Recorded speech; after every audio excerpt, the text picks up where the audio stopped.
నమస్తే, welcome to mirror TV. నేను Pawan. Right, ఒకవైపు అసెంబ్లీ జరుగుతుంది.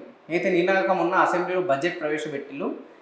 బడ్జెట్ ఏ విధంగా ప్రవేశపెట్టిల్లు, ఏ పథకాలకి బడ్జెట్ అందుబాటులోకి వస్తుంది, వాళ్ళు ఇచ్చిన 6 గ్యారెంటీలు ఏదైతే బీఆర్ఎస్ పార్టీ కావచ్చు, అటు బీజేపీ ప్రతిపక్ష పార్టీలు చెప్తున్న దాదాపు 420 హామీలు ఏ విధంగా ఈ బడ్జెట్ అమలవుతాయి, కొత్తగా ఏ పథకాలకి ఈ బడ్జెట్ని ఇవ్వబోతున్నారు, ప్రజలకు ఏ విధంగా సంక్షేమ పథకాలు అందియబోతున్నారు, నిజంగానే ఇప్పుడు ఈ ప్రభుత్వం అలొకేట్ చేసిన బడ్జెట్లో ఈ పథకాలన్నీ వాళ్ళు ఇచ్చిన హామీలకు సరిపోతాయా, లేకుంటే మళ్ళీ గోసపడాల్సిందేనా ఈ బడ్జెట్లో? ఇంకోటి ఏదైతే నల్గొండ, వరంగల్లో పూర్తిగా ఈ ఎండాకాలం మొదలు కాకముందే, ఎండాకాలం పూర్తి స్థాయిలో అటు ఏప్రిల్ మే రాకముందే పంటలు పూర్తి ఎండిపోతున్నాయి, తాగడానికి కూడా నీళ్లు లేవని చెప్పేసి అక్కడ ఉన్న ప్రజలు బాధపడుతున్నారు. ప్రభుత్వాలు పూర్తి స్థాయిలో పట్టించుకుంటలేవు, ప్రతిపక్షాలు కూడా పెద్ద ఎత్తున ప్రభుత్వాన్ని ప్రశ్నిస్తున్నారు, దుమ్మెత్తుకొస్తున్నారు. మాట్లాడడం వీటిపైన ఏంటి, ప్రభుత్వం ఎందుకు చర్యలు తీసుకుంటలేదు, ఎందుకు రైతుల గురించి పట్టించుకుంటున్నారు అనే విషయాలపైన మనం మాట్లాడే ప్రయత్నం చేద్దాం. మనతో పాటు గెల్లు శ్రీనివాస్ యాదవ్ గారు ఉన్నారు. అన్న నమస్తే. ముందుగా అసెంబ్లీ జరుగుతుంది, చూస్తున్న అసెంబ్లీ సమావేశాలు ఏ విధంగా జరుగుతున్నాయి అనేది? అసెంబ్లీ మొత్తం ఏకపక్షంగా నడుస్తుంది. ఎందుకంటే శాసనసభ అంటే రాష్ట్ర ఆర్థిక వ్యవస్థ, ప్రజల స్థితిగతులను అద్దం పట్టేలు చూపించేది రాష్ట్ర శాసనసభ. అలాంటి బడ్జెట్ అనేది రాష్ట్ర ప్రజల యొక్క జీవన విధానం ఏ విధంగా ఉంది, ఏ విధంగా ఉంచబోతుంది, ప్రభుత్వం ఏ రకమైన కార్యక్రమాలు ఆ ప్రజల కోసం చేయబోతుంది అనేది ఒక దిక్సూచి లాంటిది బడ్జెట్గా కనిపిస్తుంది. కానీ ఇప్పుడు ఇవాళ బట్టి విక్రమార్క గారు ప్రవేశపెట్టిన బడ్జెట్ పూర్తిగా వాస్తవాలకు దూరంగా అవాస్తవాలను ప్రతిబింబించే విధంగా ఇవాళ బడ్జెట్లో చాలా స్పష్టంగా కనిపిస్తూ ఉన్నది. ఇవాళ మంచి ఎడ్యుకేటెడ్ బట్టి విక్రమార్క గారు, కానీ వారు ఈ రకంగా ఒక అబద్ధాల ఒక బడ్జెట్ను తయారు చేసి రాష్ట్ర ప్రజలను మాయమర్చే ఒక ప్రయత్నం చేస్తారని చెప్పి ఎవరు మేము ఊహించలేదు. ఇప్పుడు దాదాపు గతంలో బీఆర్ఎస్ పెట్టిన పథకాల్లో గొర్రెల పంపిణీ పథకం ఎత్తేసినట్టే పద్ధతిలో దళిత బంధు ప్రసక్తి లేదు, కేసీఆర్ కిట్ కావచ్చు, న్యూట్రిషన్ కిట్, సీఎం బ్రేక్ఫాస్ట్ లాంటి పథకాలు ఎన్నో ఈ బడ్జెట్లోకి రావట్లేదు. దీన్ని ఇక్కడ కూడా ప్రస్తావించలేరు అసెంబ్లీలో. వీటి గురించి ఏం చెప్తారు అంటే, గత 9.5 ఏళ్ళగా బీఆర్ఎస్ ప్రభుత్వం అధికారంలో ఉంది తెలంగాణలో. గత ప్రభుత్వం చేసిన ఆనవాళ్ళు కావచ్చు, తెచ్చిన పథకాలు పూర్తిగా తూడిపేయాలనే ఒక ధోరణిలో కాంగ్రెస్ పార్టీ ఉందంటారా? ఇప్పుడు ఉన్నట్టే స్పష్టంగా అనిపిస్తుంది. ముఖ్యమంత్రి గారు ఎన్నోసార్లు రేవంత్ రెడ్డి గారు తన మాటల్లోనే చెప్పిండు, కేసీఆర్ గారి పాలన ఆనవాళ్ళు లేకుండా చేస్తా అని చెప్పిండు. అందులో భాగంగానే తెలంగాణ తల్లి 10 సంవత్సరాలుగా 15-20 సంవత్సరాలు తెలంగాణ ప్రజల మనసులో పూట నిక్షిప్తమై ఉన్న తెలంగాణ తల్లి, ఒక ఆరాధ్య భావంగా భావించుకున్న తెలంగాణ తల్లిని ఇవాళ మార్చిండు. ఇవాళ మామూలుగా ఆయన విగ్రహం పెట్టి ఇట్లా అంటే ప్రతి ఒక్కటి మార్చడం ఒక ప్రయత్నం. కానీ కేసీఆర్ గారు అట్లా ఎప్పుడు ఆలోచించారు. 10 సంవత్సరాలు ఈ రాష్ట్రానికి 9.5 సంవత్సరాలు ముఖ్యమంత్రిగా పాలించిన కేసీఆర్ గారు ఎప్పుడు కూడా గతంలో కాంగ్రెస్ ప్రవేశపెట్టిన పథకాలను మార్చలే. ఇప్పుడు ఆరోగ్యశ్రీ పథకం ఉంది. ఆరోగ్యశ్రీ పథకాన్ని రాజశేఖర రెడ్డి గారు పెట్టారు, పేద ప్రజల కోసం పెట్టారు, ఒక మంచి ఆలోచనతో పెట్టారు. కాబట్టి అసలు ఆ పేరు రాజు ఆరోగ్యశ్రీ కూడా మార్చలే. మేము పెట్టాల్సుకుంటే తెలంగాణ ఆరోగ్యశ్రీ అనో లేదా ఇంకోటి ఏదో ఒకటి పెట్టే అవకాశం ఉంటుంది. కానీ అయినా కూడా కేసీఆర్ గారు ఒక మంచి ఉద్దేశంతో పెట్టారు కాబట్టి ఆ పథకాన్ని, ఆ పేరు కూడా అట్లనే కొనసాగాలనే ఉద్దేశంతో కేసీఆర్ గారు కొనసాగించారు. ఇవాళ వీళ్ళు వచ్చిన తర్వాత కేసీఆర్ గారి పేరు మీద కానీ అదేవిధంగా తెలంగాణ పేరు మీద ప్రజల కోసం పెట్టిన పథకాలు, ఇప్పుడు కేసీఆర్ కిట్ ఉంటుంది. నీకు నిజంగా ఆ కేసీఆర్ కిట్ మీద నీకు ప్రేమ లేకపోతే ముఖ్యమంత్రి కిట్ అని పెట్టుకో, ఇంకో రాహుల్ గాంధీ కిట్ అని పెట్టుకో, సోనియా గాంధీ కిట్ అని పెట్టుకో, మేము వద్దంటున్నాం. కానీ స్కీమ్ అయితే కొనసాగించాలి కదా. ఇవాళ 16 నెలల కాలంలో పాటు ఈ రాష్ట్రంలో ప్రభుత్వ హాస్పిటల్లో పాటు ఇవాళ డెలివరీ అని మొత్తం బంద్ అయిపోయింది. ఎందుకంటే కేసీఆర్ కిట్ ఉంటే కనీసం దానికోసమని ఆలోచించి గవర్నమెంట్ హాస్పిటల్లో జాయిన్ అయ్యే పరిస్థితి ఉండే. ఒక్కొక్క కుటుంబానికి ఎంత లేనా మినిమం ఒక 60-70 వేల రూపాయలు మిగిలే పరిస్థితి ఉండే. ఇవాళ 60-70 వేల రూపాయలు ఇవాళ సామాన్యుల మీద, గర్భిణీ స్త్రీల కుటుంబాల మీద, ఇవాళ పేదవాళ్ళ మీద ఇవాళ భారం పడుతుంది. మొత్తం ప్రైవేట్నే ఇవాళ ఎంకరేజ్ చేస్తూ ఉన్నారు. ప్రభుత్వ హాస్పిటల్ అన్నీ ఇవాళ మొత్తం ఇవాళ నాశనం అయిపోయినాయి. ఈ బడ్జెట్లో చూసుకున్నా కూడా అసలు ప్రభుత్వ హాస్పిటల్ పెద్ద బడ్జెట్ పెట్టి కూడా కనిపిస్తలేదు.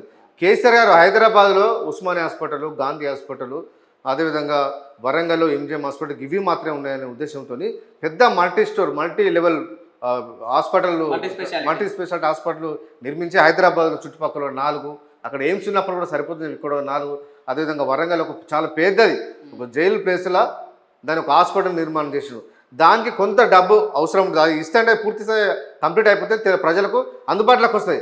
అవన్నీ చేయకుండా కేసీఆర్ గారు గతంలో ఏవైతే పనులు మొదలుపెట్టిండో అవన్నీ ఇలా పక్కకు పెట్టే ప్రయత్నాన్ని ముఖ్యమంత్రి గారు చేస్తూ ఉన్నారు. ఇప్పుడు ఎన్నికల ముందు మీరు మాట్లాడారండి, డబుల్ బెడ్రూమ్లు మీరు ఇవ్వలేదు, మేము ఇస్తామని చెప్పారు. 16 నెలలైంది మీరు ముఖ్యమంత్రి. కేసీఆర్ గారు నిర్మించిన డబుల్ బెడ్రూమ్లను చిన్న వర్కులు వేసి ఇవ్వడానికి మీకున్న అభ్యంతరం ఏంది? పేదవాళ్ళ మీద మీకు ప్రేమ ఉంటే ఎన్నికల ముందు మీరు మాట్లాడారు కదా, పేదవాళ్ళందరికీ డబుల్ బెడ్రూమ్ కట్టిస్తామని చెప్పి. మీరు ఇవ్వలేదు, కొత్తగా మీరు ఏం పెట్టలే, మేము ఇచ్చినా కూడా మేము ఇచ్చినా కూడా మీరు ఇవ్వలేకపోతున్నారు. మూసి సుందరీకరణ కూడా ఇక్కడ నుంచి అలొకేట్ చేసిన ఇల్లు కూడా డబుల్ బెడ్రూమ్ ఇల్లు. నేను ఏమంటున్నా, కేసీఆర్ గారు నిర్మించిన ఇల్లు ఇవ్వచ్చు కదా, వాళ్ళకి పేదవాళ్ళకే కదా, కట్టిందే పేదవాళ్ళ కోసం. ఇవాళ ఇవ్వడానికి మీకున్న అభ్యంతరం ఏంది? ఎందుకంటే వీటిని అట్నే ఆపాలే, కేసీఆర్ గారి పేరు ఉండదు, కేసీఆర్ గారు నిర్మించిన డబుల్ బెడ్రూమ్ అనే మొత్తం ఖరాబు కావాలనే ఉద్దేశం, ప్రజాధనం దుర్వినియోగం కావాలనే ఉద్దేశం ఇవాళ ముఖ్యమంత్రికి స్పష్టంగా కనిపిస్తుంది. ఇవాళ డబుల్ బెడ్రూమ్ ఇండ్ల లోపల ఎంత మోసం అంటే, బట్టి గారు పోయిన సంవత్సరం 2024 బడ్జెట్లో కూడా పెట్టారు 20,500 కోట్ల రూపాయలు డబుల్ బెడ్రూమ్లో పెట్టారు. 4,50,000 ఇండ్లు ఇస్తామని చెప్పి 2004 బడ్జెట్ లోపల 24 బడ్జెట్ లోపల పెట్టారు. ఇవాళ సంవత్సరం అయిపోయింది, ఇవాళ కొత్త బడ్జెట్ పెట్టుకున్నాం, ఒక్క పైసా ఖర్చు అయిందా? ఒక్కరికైనా ఇల్లు కట్టించినవా? దానికోసం ఇలా మా హరీష్ రావు గారు రాష్ట్ర శాసనసభ్యుడిని నిలదీశారు, ఇంతవరకు దానికి సమాధానం లేదు. ఇప్పుడు గత 9 ఏళ్లలో అసెంబ్లీ జరిగినప్పుడు బడ్జెట్ ప్రవేశపెట్టిన దానికన్నా, లేకుంటే మేము మా కాంగ్రెస్ పార్టీ అధికారంలోకి వచ్చిన తర్వాత మొదటి బడ్జెట్ ప్రవేశపెట్టిన కన్నా వీటన్నిటికన్నా మేము కాస్త 3% ఎక్కువ కలిపి మేము బడ్జెట్ ప్రవేశపెడుతున్నాం, ప్రజలకు దీనివల్ల న్యాయం జరుగుతుంది అనుకుంటున్నాం. ఇప్పుడు 3% కాదు 30% కూడా పెట్టచ్చు మీరు, ఎందుకంటే అన్ని అబద్ధాలే కదా. నేను వాస్తవ బడ్జెట్ మీరు అయినా ప్రవేశపెడుతున్నారా? ఇప్పుడు మిడ్ డే మీల్స్ ఉన్నదండి, కేంద్రం నుంచి 125 కోట్ల రూపాయలు గతంలో వచ్చని చెప్పి మీరే చాలా స్పష్టంగా చెప్పారు. ఇవాళ ఒక్కటిసారి 1250 కోట్ల రూపాయలు కేంద్ర ప్రభుత్వం మిడ్ డే మీల్స్ ద్వారా ఇస్తారంటే ఎవరు నమ్మాలి? ఇలాంటి బడ్జెట్ తయారు చేస్తారా?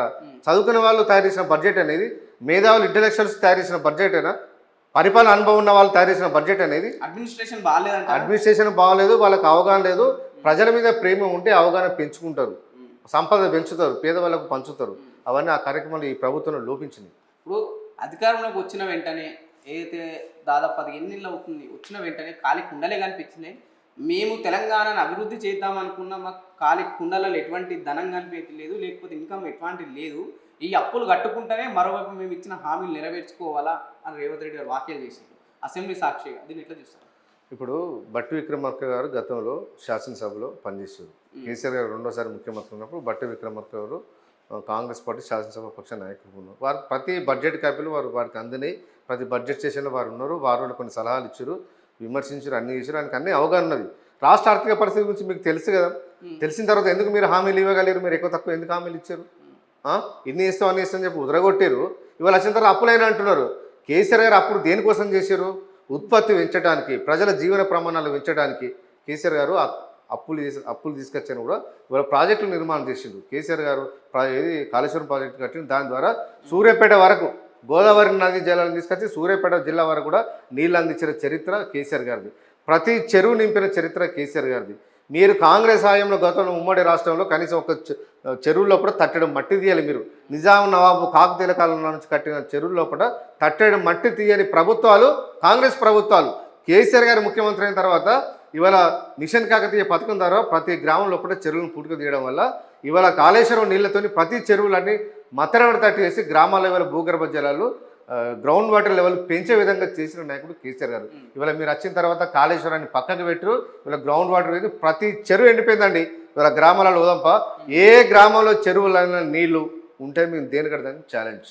ఇవాళ మా హుజరాబాద్ నియోజకవర్గంలో నేను మొన్న 2 రోజులు తిరిగి వచ్చిన అక్కడ పిన్నిలో ఫంక్షన్స్ కోసం పోయినా, ఎక్కడ పోయినా గతంలో నిండుకుండలో చెరువులన్నీ ఇవాళ మొత్తం అడగంటిపోయినాయి.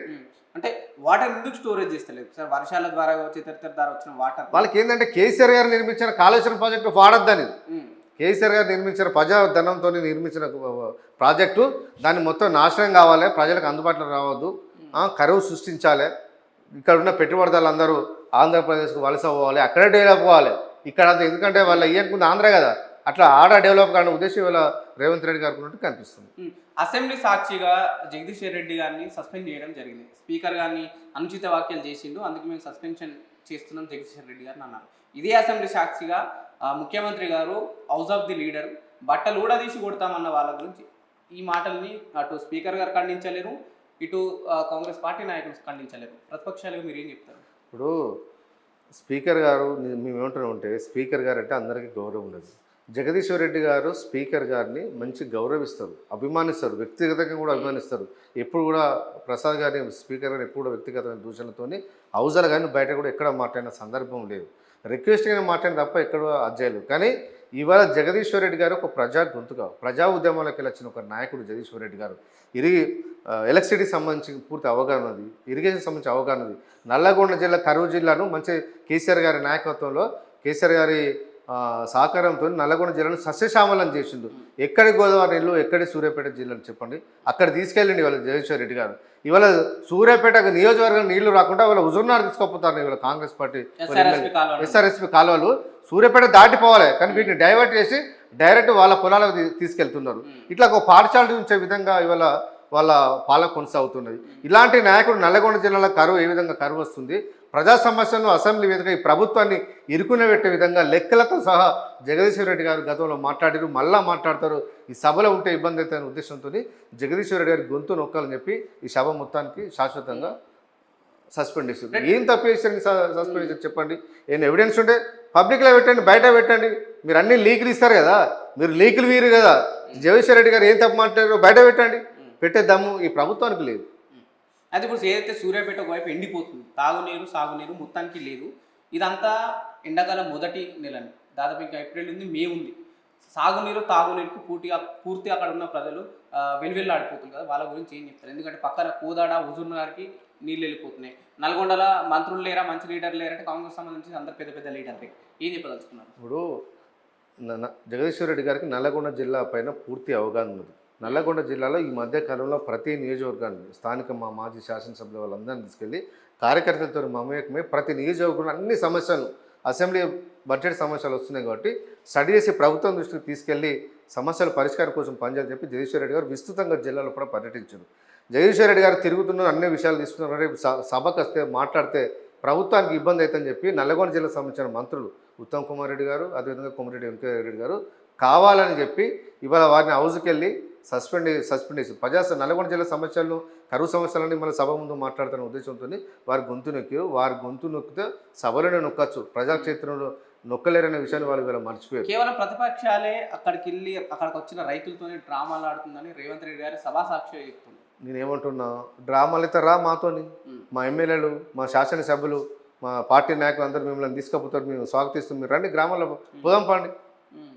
వచ్చే పరిస్థితి కనిపిస్తుంది అధికార పార్టీ నాయకులకు. వాళ్ళ ఎమ్మెల్యేలు తిరుగుతలేరు కదా, ముఖ్యమంత్రి గారు కాదు, వాళ్ళ ఎమ్మెల్యేలు కూడా ఇవాళ గ్రామాలలో పర్యటించలేని పరిస్థితి. హైదరాబాద్లో సమావేశాలు ఉంటే వస్తున్నారు, వ్యక్తిగతంగా పైరవులు వేసుకుంటూ ఉన్నారు, పోతున్నారు తప్ప గ్రామాలలో తిరిగి ప్రజలకు అందుబాటులో ఉంటున్నారు. మా ప్రభుత్వం ఉన్నప్పుడు ప్రతి ఎమ్మెల్యే ఒక సర్పంచ్ ఏ విధంగా అయితే ప్రజలకు అందుబాటులో ఉంటాడో, నిరంతరం ప్రజలకు అందుబాటులో ఎట్లుంటాడో, మా శాసనసభ్యులు గతంలో కేసీఆర్ గారి నిర్దేశం మేరకు ప్రజలకు అందుబాటులో ఉన్నాం. ప్రతిరోజు ఏదో 4-5 గ్రామాలు, కనీసం 10 గ్రామాలు, ప్రతిరోజు 10 గ్రామాలు తిరిగే పరిస్థితి గతంలో ఉండే. ఇవాళ ఏ ఎమ్మెల్యేనా ఇల్లు గడప దాటుతున్నాడా?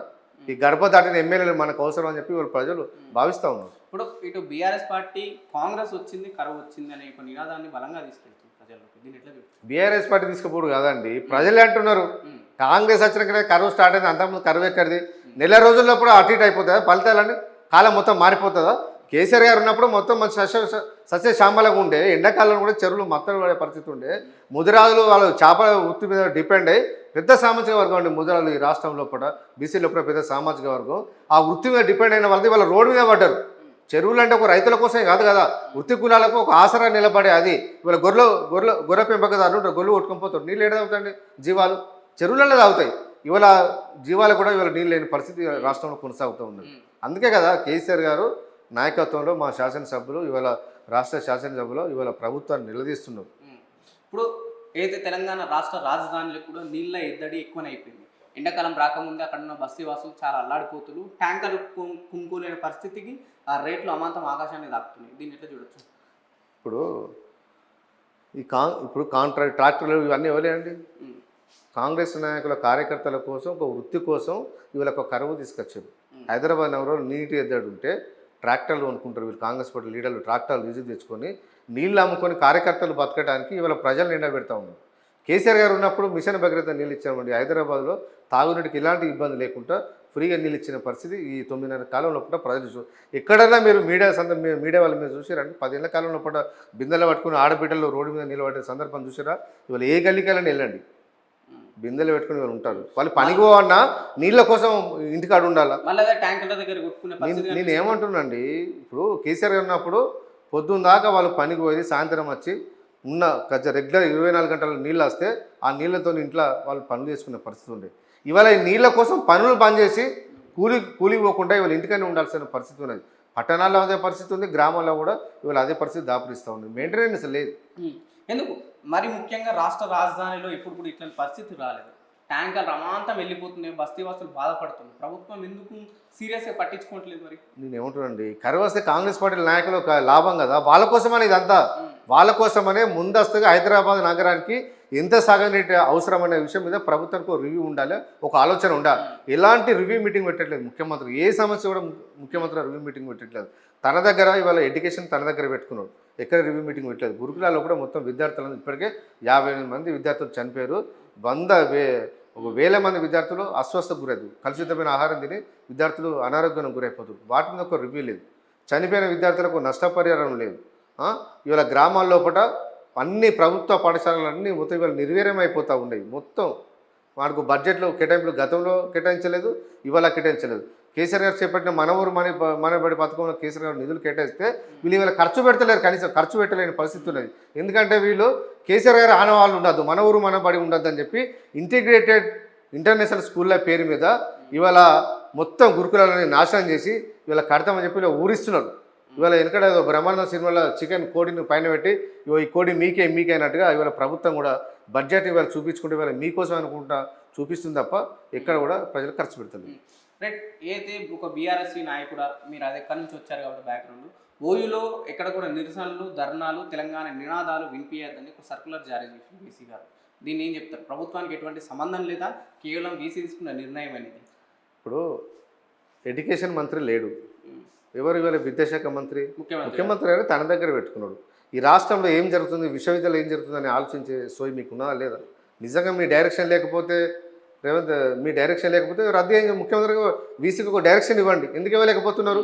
మీరు చెప్పారు కాబట్టి మీరు డైరెక్షన్ ఇవ్వలేకపోతున్నారు. మీ సూచన మేరకు ఉస్మాన్ యూనివర్సిటీ వైస్ ఛాన్సలర్ గారు ఇవాళ ఒక సర్కులర్ ఇచ్చాడు, విశ్వవిద్యాలయం ఎవరు మాట్లాడదని చెప్పి. గతంలో ప్రతిపక్ష నాయకుడు ఉన్నప్పుడు, కేసీఆర్ గారు ముఖ్యమంత్రి ఉన్నప్పుడు గోడలు దునికొచ్చినండి రేవంత్ రెడ్డి గారు.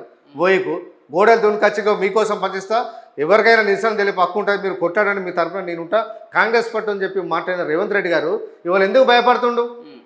ఇవాళ వారు మద్దతు ఇవ్వచ్చు కదా, ఎందుకు ఈ రకంగా నిషేధాలు సర్కులర్ ఇస్తున్నారు? 100 సంవత్సరాలుగా ఓయూకి ఎటువంటి దళితుల్ని వీసీ ఇవ్వాలి చేయలేదు, నేను వచ్చిన తర్వాత దళితుని వీసీగా చేసిన అని అంటుంది కదా.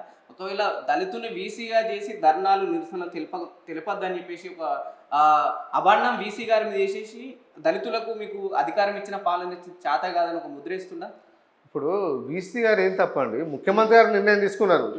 ఇవాళ విద్యాశాఖ యూనివర్సిటీలన్నీ గవర్నమెంట్ పరిధిలో ఉన్నాయి కాబట్టి, రాష్ట్ర ప్రభుత్వ పరిధి యూనివర్సిటీలు కాబట్టి ముఖ్యమంత్రి గారు చెప్పినట్టు విద్యాశాఖ ఏ డైరెక్షన్ ఇస్తే డైరెక్షన్లో పోవాల్సి ఉంటుంది. ఇవాళ కుమార్ గారిది తప్పు, ప్రొఫెసర్ కుమార్ సార్ది తప్పు కాదు, ఇవాళ ముఖ్యమంత్రి గారు తప్పు. వీరిచ్చిన డైరెక్షన్ మేరకే ఇవాళ సర్కులర్ ఇచ్చి ఉస్మానియా విశ్వవిద్యాలయంలో ప్రజాస్వామ్యాన్ని కూని చేసే విధంగా ఎవరి విద్యార్థులకు సమస్యలున్నా, నిరుద్యోగ సమస్యలున్నా, దేని మీదైనా కూడా మీరు గుమ్మిగూడి మీరు డిపార్ట్మెంట్ల ముందు కూడా మాట్లాడుకోవడానికి ఒక సర్కులర్ ఇవ్వడం గతంలో ఉస్మాన్ యూనివర్సిటీ చరిత్రలో నిజాం కాలం నుంచి మొదలుకుంటే మొన్నటి వరకు కూడా ఏ ముఖ్యమంత్రి కూడా, ఏ విద్యాశాఖ మంత్రి కూడా ఈ రకంగా ఒక డైరెక్షన్ నిర్ణయం తీసుకోలేదు. ఇవాళ మీ హాయంలో తీసుకున్నారు. సిగ్గుచేటుగా సిగ్గు అనిపిస్తలేదా? ఎవరైనా ఫ్రీగా మాట్లాడచ్చు, ఎక్కడైనా భావ ప్రకటన స్వేచ్ఛ ఉన్నది. మీరు సలహాలు, సూచనలు ఇవ్వండి. మీకు ఇందిరా పార్కులో ధర్నా వేసుకునే అవకాశం ఇచ్చిన మాట్లాడిన మీరు ఇవాళ సామాజిక ఉద్యమాలకు నిలయం ఉస్మానియా యూనివర్సిటీ ఎందుకు మాట్లాడినవారండి అక్కడ? ఇప్పుడైతే అక్కడ ఉన్న ఎన్ఎస్యూ నాయకులు కావచ్చు, కాంగ్రెస్ పార్టీ నాయకులు, ఇది ప్రభుత్వానికి ఎటువంటి సంబంధం లేదు, ముఖ్యమంత్రి గారికి ఎటువంటి సంబంధం లేదు, కేవలం వీసీ గారి ప్రభుత్వాన్ని బదనాం చేయడానికి ఇట్లాంటి సర్క్యులర్ తీసుకొచ్చి అంటున్నారు. డ్రామాలు అన్నీ. నేనేమంటున్నా, కుమార్ సార్ పాపం దళిత బిడ్డ, పేద వర్గాలకు వెళ్ళి వచ్చిన ఒక నాయకుడు, పేదవాళ్ళు ఎవరు మాట్లాడదని అనే ఆలోచన ఆయనకు ఉంటుందా? ఆయనకు పేరుకు ఒక దళితుని వీసి పెట్టి అని చెప్పి గొప్పలు చెప్పిన వాళ్ళు ఒక దళితుని చెడ్డ పేరు వచ్చే విధంగా మీరు డైరెక్షన్ ఇవ్వచ్చా? మీరు ఇవ్వడం తప్పు కదా. నిజంగా తానే సొంత నిర్ణయం తీసుకుని డైరెక్షన్ ఇవ్వండి, సర్కులర్ రద్దు చేయండి అని చెప్పండి. ఇవాళ విద్యార్థులకు హైకోర్టుకి వెళ్ళిరండి, స్వేచ్ఛను హరించద్దని చెప్పి హైకోర్టు రఫీ అని ఒక విద్యార్థి హైకోర్టులో పిటిషన్ ఇచ్చాడు. ఇవాళ పిల్ కంటిన్యూ అవుతుంది. స్టే వచ్చింది ఈరోజు. తప్పు కదా ఇవాళ ప్రభుత్వం తీసుకున్న నిర్ణయం. అంటే ఒక దళితుని వీసి పెడతారు, దళితులతో మొత్తం విద్యార్థులందరినీ తొక్కి పెడతా అనే ఒక ఆలోచన, మీ విధానం తప్పు అని చెప్పి ప్రశ్నిస్తున్నాం. అంటే కాంగ్రెస్ ప్రభుత్వం ప్రశ్నించే గొంతుకల పైన కత్తి పెట్టడమేనా? స్పష్టంగా అనిపిస్తుంది కదా. అసలు డిపార్ట్మెంట్ల ముందు కూడా మీరు నలుగురు గుమిగూడు మాట్లాడద్దు, స్లోగన్స్ ఇవ్వద్దు, చాలా స్పష్టంగా సర్క్యులర్ రాశారు సార్. స్పష్టంగా రాశారు ఏ సర్క్యులర్ ఇవ్వదని చెప్పి. ఇట్లా ఏ ముఖ్యమంత్రి అయినా ఏ ప్రభుత్వం అయినా చేసింది ఇట్లా? నిజాం నవాబ్ కాలంలో కూడా ఇలాంటి నిషేధాజ్ఞలు రాలేదు. వందే మాతరం ఉద్యమం ఉస్మానియా విశ్వవిద్యాలయంలో జరిగింది. ఉద్యమాలు ఇక్కడ ముల్కీ నాన్ ముల్కీ ఉద్యమాలు కూడా ఉస్మానియా యూనివర్సిటీ వేదికగా జరిగినాయి. ఎంతోమంది లీడర్లు ఇక్కడి తయారైపోయారు. ఆమోసాంటి కాంగ్రెస్ పార్టీ లీడర్ కూడా ఉద్యమాన్ని నడిపిండు. శ్రీధర్ రెడ్డి గారు అక్కడి నడిపారు. చాలామంది వందే మాతరం ఉద్యమాన్ని పీవీఎస్రావు గారు నడిపారు. ఎంతోమంది ఇక్కడి నడిపారు కదా. ఈ స్వేచ్ఛ లేకపోతే వాళ్ళు ఇంత పెద్ద జాతీయ నాయకులు అయ్యే వాళ్ళ. ఫైనల్ ఏం చెప్పవచ్చు? అసెంబ్లీలో ఇంకా దాదాపు 27 వరకు అసెంబ్లీ నడిచే పరిస్థితి కనిపిస్తుంది. ఇక్కడైనా ప్రభుత్వం వాళ్ళ విధానాలు మార్చుకుంటే బాగుంటుందా, లేకుంటే ఇదే కంటిన్యూ చేస్తాను అనుకుంటున్నా? ప్రభుత్వం తమ విధానాలు విడనాడాలి, వాస్తవాలను ప్రజల దృష్టి తీసుకుపోవాలి. మీరు తీసుకొచ్చిన బడ్జెట్లో కూడా తప్పులు ఉంటే ఒప్పుకోండి. మేము సరైన అంచనాలతో మేము బడ్జెట్ ప్రవేశపెట్టలేకపోయాం, వీటిని సవరించుకుంటే ఇంకా సమయం ఉందని చెప్పి మీరు సవరించండి. తప్పే ఉన్నదండి. నాకు అర్థం కాదు. మానవులు ఎవరైనా తప్పు చేస్తారు, సరిదిద్దుకోవడమే గొప్పవాళ్ళు. ఇలా మీకు అవకాశం ఉన్నప్పుడు మీరు ఎందుకు సరిదిద్దుకుంటారు? మా నాయకులు కేటీఆర్ గారు, హరీష్ రావు గారు శాసనసభలో చెప్తా ఉన్నారు, ప్రభుత్వంలో ఇవన్నీ తప్పుడు లెక్కలు ఉన్నాయి, తప్పుడు అంచనాలు ఉన్నాయి. మీరు ఇచ్చిన మేనిఫెస్టో ప్రకారం మీరు ఎక్కడ స్కీములు పెట్టలేదు, గురుకులాలు పెట్టలేదు, గొర్రెల పంపిణీ పెట్టలేదు, బీసీ వర్గాలకు పెట్టలేదు, బీసీ కార్పొరేషన్ బీసీ కులవృత్తుల సంబంధించిన కార్పొరేషన్లకు నిధులే పెట్టలేదండి. ఎట్లా వర్గాలు బాగుపడతారు? వ్యవసాయానికి కూడా సరిగ్గా నిధులు 42 సార్ ఒక మాట అండి, 42% వాళ్ళు బడ్జెట్లో పెట్టి 42% శ్రామిక వర్గం అంతా వ్యవసాయం మీద డిపెండ్ అయ్యి బతుకుతున్నారని చెప్పారు. వ్యవసాయ అనుబంధ రంగంలో డిపెండ్ అయ్యి బతుకుతుందని చెప్పిండు. అలాంటి వ్యవసాయ అనుబంధ రంగాలైన గొర్రెల పథకాన్ని స్కీమ్ ఎందుకు పెట్టారండి? వ్యవసాయ అనుబంధ రంగమైన చేపల పంపిణీ కోసం ఎందుకు స్కీమ్ పెట్టారు? కుల వృత్తుల కోసం ఎందుకు స్కీమ్ పెట్టారు? ఎంబీసీల కోసం ఎందుకు స్కీమ్ పెట్టారు? ఈ వర్గాలను అవమానించడానికే కదా మీరు. కుల వృత్తులను దెబ్బతీసే ప్రయత్నం జరుగుతుందా? వీళ్ళని దెబ్బతీసి కార్పొరేట్ కంపెనీలకు వాళ్ళ వ్యవస్థలపై 100% అండి, 100% కార్పొరేట్ కంపెనీలు లాభం చేయడానికి వ్యవసాయం దండుగా అనే ఒక మెసేజ్ పంపించడానికి ఒక కుట్ర. గతంలో చంద్రబాబు నాయుడు గారు కూడా అనేది వ్యవసాయం దండుగా మీరు విదేశాలకు వెళ్ళి వ్యవసాయం చేసుకోండి, భారతదేశంలో వ్యవసాయం బాగోలేదు, ఆంధ్రప్రదేశ్లో వ్యవసాయం బాగోలేదని ఏ విధంగా అయితే చంద్రబాబు నాయుడు గారు అన్నారో, ఇక వారి డైరెక్షన్లో కూడా ఇవాళ రేవంత్ రెడ్డి గారు వ్యవసాయం దండుగా అని చెప్పి ప్రజలు డిసైడ్ కావాలి అనే ఉద్దేశంతో వాళ్ళ కాళేశ్వరాన్ని ఎండబెడుతుండు. ప్రాజెక్టు చిన్న రిపేర్ అండి, పెద్ద ఇష్యూ కూడా కాదు. చిన్న రిపేర్ ఉన్నా కూడా రిపేర్ చేయట్లేదు. ఎందుకు చేయట్లేదు? ఎందుకంటే ఒకవైపు రైతులు అరిగోసపడుతున్నారు, పంటలు ఎండిపోతున్నాయని మొత్తుకుంటారు కదా. కాళేశ్వరం ఎందుకు ఇంకా ఎండబెట్టాల్సి వస్తుంది మరి? సరే, కేసీఆర్ గారు ముఖ్యమంత్రి ఉన్నప్పుడు తెలంగాణలో వ్యవసాయ రంగం అభివృద్ధి బాగా జరిగింది. ఆంధ్ర ప్రాంతం వాళ్ళు కూడా తెలంగాణలో పెట్టుబడులు పెట్టే పరిస్థితి తెలంగాణకు వచ్చింది. ఇక్కడ భూములు కొనుక్కొని వ్యవసాయం చేసుకునే వాళ్ళు చాలా గ్రామాల్లో కూడా, ఇవాళ గుంటూరుపల్లిలో కూడా చాలా గ్రామాలు ఉన్నాయి. అప్పుడు ఆంధ్రలో ధరలు భూములకు, ఈడ రియల్ ఎస్టేట్ బాగుండే, అక్కడ రియల్ ఎస్టేట్ వాళ్ళందరూ ఇక్కడ రియల్ ఎస్టేట్ ఇక్కడ పెట్టుబడి పెట్టుకున్నారు. ఇవాళ వాళ్ళు వచ్చి ఇక్కడ పెట్టుబడి పెడుతున్నారండి. ఇక్కడ వెళ్ళి తెలంగాణ వాళ్ళే ఆంధ్రాలో ఇక్కడ రియల్ ఎస్టేట్ వాళ్ళే ఆంధ్రాకి వెళ్ళి రియల్ ఎస్టేట్ చేసుకునే పరిస్థితి వచ్చే విధంగా వీళ్ళ ముఖ్యమంత్రి గారు వాంటెల్లి కావాలని చెప్పి కాళేశ్వరాన్ని ఎండబెట్టడం వల్ల ఇక్కడ భూముల ధరలు తగ్గిపోతూ ఉన్నాయి. ఎవరు ఇన్వెస్ట్మెంట్ ఇక్కడ పెట్టలేదు, కంపెనీ కూడా ఇక్కడ రాలేని పరిస్థితి. ఉన్న కంపెనీ కూడా వైండ్ అప్ చేసుకొని ఆంధ్రప్రదేశ్లో పక్క రాష్ట్రాలకు తల్లిపోయే పరిస్థితి ఈ రాష్ట్రంలో కనిపిస్తున్నది. మీకైనా వ్యక్తిగతమైన దేశం ఉంటే వ్యక్తిగతంగా మాట్లాడండి, కానీ ప్రజల మీద మీ ప్రతాపం చూపించద్దని చెప్పి ఇవాళ ప్రభుత్వాన్ని డిమాండ్ ఇస్తాం. ఇప్పటికైనా ప్రభుత్వ విధి విధానాలు మార్చుకుంటే బాగుంటుంది. అసెంబ్లీలో వాళ్ళు చేసిన తప్పులు కాస్త ఒప్పుకోండి, సవరించుకోండి, ప్రతిపక్షాల నుంచి కాస్త సలహాలు తీసుకోండి, ప్రతిపక్షాలను విమర్శించడమే కాదు అని ఇటు గెల్లి శ్రీనివాస్ యాదవ్ గారు కూడా చెప్పడం జరుగుతుంది. కెమెరామెన్ కళ్యాణ్తో పవన్, మిర్రర్ టీవీ, హైదరాబాద్.